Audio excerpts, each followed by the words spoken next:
Hey everybody, this is Nick from Android Headlines, and this is the HTC One A9.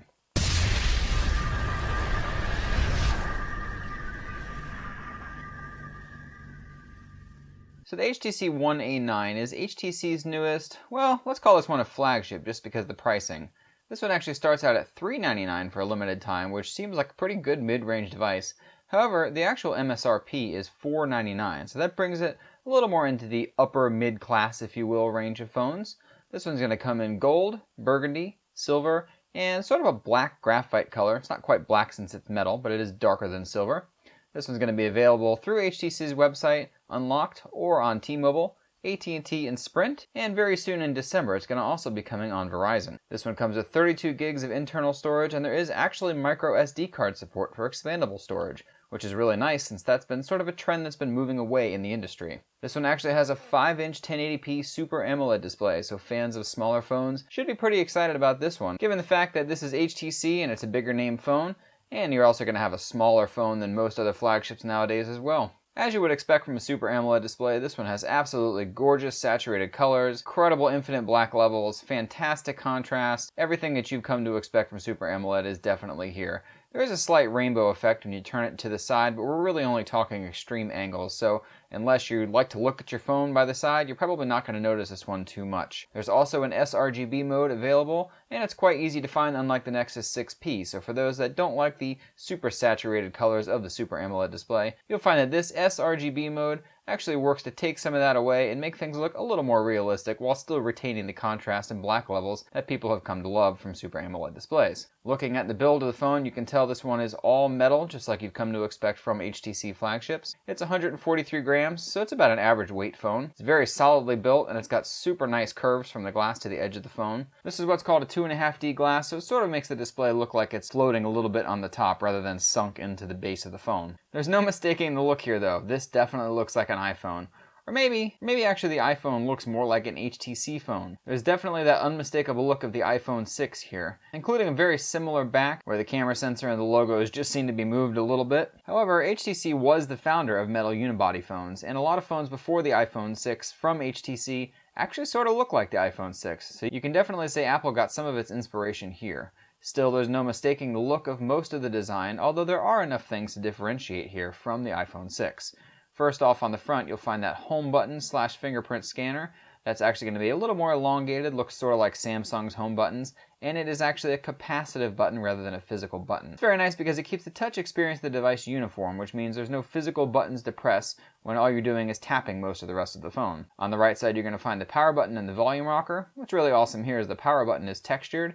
They're all metal buttons, and this one has a really nice ridge on it, so there's no way you can mistake this for the volume rocker. On the left side, you're going to find the dual SIM card slots, and one of these slots actually doubles as a micro SD card slot, so you can either have a dual SIM configuration or a single SIM and a micro SD card. On the bottom, you're going to find the micro USB port. This is a bit strange given the fact that this is a 2015 end-of-the-year flagship, and it's not USB-C. However, on the bright side, you're going to find that there is some pretty decent quick charge here, and of course it's going to work with all your existing peripherals, so there's at least that. Headset jack is right next to it, and there's also a single speaker on the other side. Of course, this is awesome because you can plug in the phone to charge it and listen to music at the same time without cords getting in the way. Don't forget also that there's that HTC Uh-Oh protection for a one-time replacement of the device. If you drop it in the toilet, drop it on the concrete, drop it wherever you feel like, as long as the device still exists, HTC will probably replace it for you. Inside, you're going to find 3 gigs of RAM for awesome multitasking. That's especially great since this is only a 1080p display. You're also going to find a 64-bit Snapdragon 617 octa-core CPU. Now this one is a little bit lower on the scale than the Snapdragon 808 or the 810 that's been in most of the fall flagships in 2015. And that's a bit of an unfortunate thing since the build quality and just about everything else on this phone seems so great. Performance in daily tasks is near perfect, although I found that in games that have intensive graphics and other intensive processing tasks, it does tend to struggle a little bit. Thankfully, there's some pretty decent internal memory speed here, and even though it is encrypted, it's still going to be nice and snappy for you. Obviously, performance could be a little bit better if they put a little bit more powerful CPU in here, but not everyone always needs such graphical horsepower. So your mileage may vary here, and of course it all depends on what you're doing with the phone, as far as if you're going to even see the difference in the first place. Call quality was superb. There's HD voice on T-Mobile, and there's even Wi-Fi calling on T-Mobile out of the box, even on the unlocked unit that we received. This is super impressive and is not really anything that most manufacturers seem to do. Battery life unfortunately wasn't great, and that's probably due in part to the super small 2150 mAh battery. That's quite a bit smaller than most batteries you're going to find on the market. The average battery size right now is probably around 2600 to 3000 milliamp hours, so you're talking probably at least a 30% reduction in battery size, just so HTC could make this thing small and thin. That's almost never worth the trade-off, and here I found that I could barely get through a full day no matter what I did. Even with stress testing the heck out of the device, I could only get about 3 hours of on-screen time, and that was leaving the screen on for many hours, a feat that most phones are able to pull off in 5 or 6 hours. Thankfully, though, sound is unbelievably good via either the Bluetooth or headset jack. This one's got a 24-bit DAC for high-res audio, and HTC's pedigree with audio definitely carries to this phone. There is the HTC Boom Sound preset equalizer, but there is no custom equalizer. So there are a couple presets you can pick from, and I found that most of them pretty much fit whatever units that I was trying the audio on. This thing sounds really, really good, and it absolutely comes to the top of the list of any Android phone out there. I would also highly recommend the HTC Pro Studio headphones. HTC shipped these things with our phone, and although they don't come with the retail model, you could probably find them alongside on the same store shelf or virtual shelf that you're taking a look at the phone on. These have lots of bass, amazing sound range, they're really comfortable, and I found that they are definitely some of the best earbuds I've ever used. This phone comes packed with Android 6.0 Marshmallow. That's awesome because that means this is the first phone to ship with Marshmallow outside of Google's Nexus devices.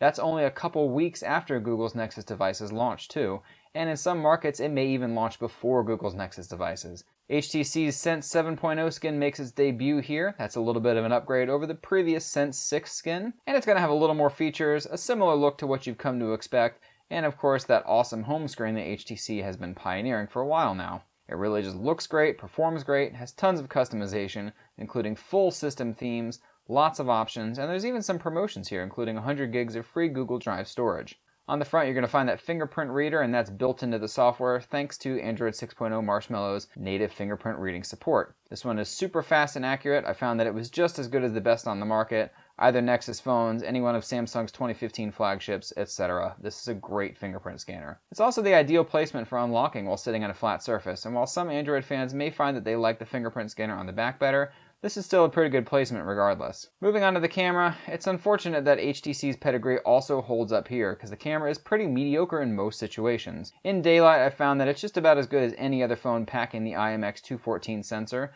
which phones like the OnePlus One, Xiaomi Mi 4, and a handful of others pack. However, it looks like HTC's software disappoints yet again, not necessarily in the feature range, but in the quality range at the end of the day. Low light and HDR are especially poor, and HDR is super slow and almost unusable in most situations for me. This thing only does 1080p video, no 4K here, and while it does have OIS 2.0, I found that it really didn't do a great job in my experience. Video seemed to be less shaky than usual, but taking pictures was just as blurry as a lot of other phones out there that don't have great cameras. Definitely disappointing here. This one's probably worth maybe $400 or less. I have a really hard time recommending it at $500 simply because of the competition out there. If you want another phone with a better camera, it's a no-brainer to pick up the Nexus 5X, and that one's a pretty similar size too, even if it doesn't have as good of a build. This one's going to be more of a niche product than maybe HTC initially tried to go for, but it is what it is, and maybe if they can get that price down a bit, they'll have a little more mass market appeal. Those looking for smaller phones won't have as much choice, of course, since that's a significantly more limited market, and it may end up being one of the better small phones out of this year just because of the lack of choice. I hope you enjoyed the video, and don't forget to subscribe to us if you liked it and give us a thumbs up. Check us out on Facebook, Twitter, Instagram, Google+, wherever you are, we are. Thanks for watching. Till next time.